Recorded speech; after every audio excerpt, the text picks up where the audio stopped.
ये आज एक ट्रिगर पॉइंट क्यों हुआ है? ये अमेंडमेंट बिल लाने का आवश्यकता सबसे ज्यादा शुरुआत कहां से हुई?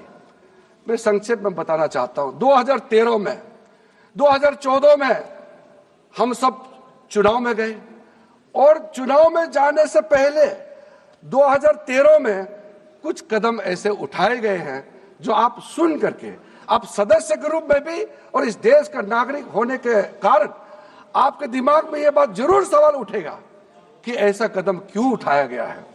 सर, 2013 में पहला यह बदलाव हुआ कि इस देश में कोई भी आदमी, कोई भी इंसान, चाहे वो हिंदू हो, मुसलमान हो, सिख हो, ईसाई हो, पारसी हो, बौद्ध हो, जैन हो, वक्फ क्रिएट कर सकता है। सबको मालूम है वक्फ एक मुसलमान का अल्लाह के प्रति अपना एक उसका एक पायस चैरिटेबल रिलीजियस पर्पस के लिए वक्फ क्रिएट किया जाता है, लेकिन उसमें डाइल्यूशन करके 2013 में कोई भी वक्फ क्रिएट कर सकता है। यह प्रावधान सबसे पहले उस समय के यूपीए सरकार ने किया है। दूसरा, आपने सारा वक्फ को स्पेसिफिक कर दिया कि शिया बोर्ड में शिया ही रहेंगे, सुन्नी बोर्ड में सिर्फ सुन्नी ही रहेंगे, और कोई भी बोर्ड हो सिर्फ उनके लोग ही रहेंगे, बाकी कोई उसमें आ नहीं सकता है। ऐसा आपने प्रावधान किया। तीसरा, 2008, सर आप शांति से सुनने के बाद आप जो भी पूछेंगे हमारा रिप्लाई तो आएंगे ही सर। डिबेट का आखिरी में है, मेरा फिर से रिप्लाई होगा। तो अभी मैं जब शुरुआत में कुछ दृष्टिकोण रख रहा हूं, इसमें कोई हस्तक्षेप ना करे, ध्यान से सुनिए ताकि हमारा डिबेट का स्तर भी ऊंचा रहे और तर्क भी सामने में आ जाए।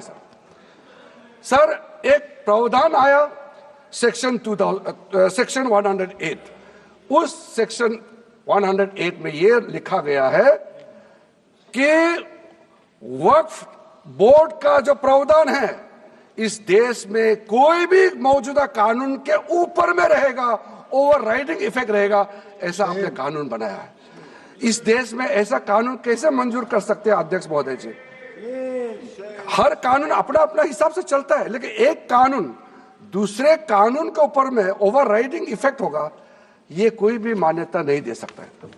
उसके बाद सर, मैं कुछ प्रोपोगेंडा साथ में जुड़े हुए हैं। उससे पहले जो 2013 में मुझे भी बहुत ताज्जुब हुआ कि ये पास कैसे जबरदस्ती करवाया है। 2013 में वक्फ में यूजर जो आपने प्रावधान डाला, उसके बाद 1970 से एक केस चल रहा था दिल्ली के अंदर में।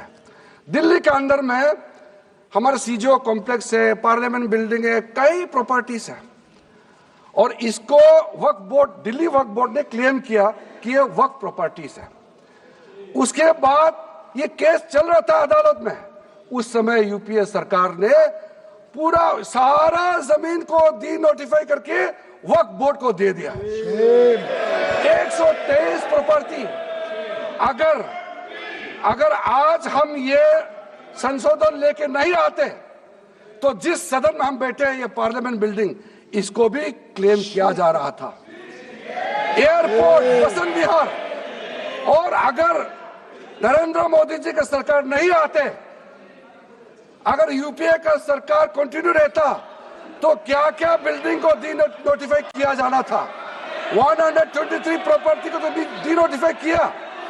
मैं रिकॉर्ड में कह रहा हूं, अपने मन से कुछ नहीं कह रहा हूं, मैं ऑफिशियल रिकॉर्ड का बात बता रहा हूं। अध्यक्ष महोदय, आप काहे को उछल रहे हो? मैं अपने से थोड़ी बोल रहा हूं, जो हकीकत बात को बता रहा हूं। आप आराम से बैठ के सुनिए।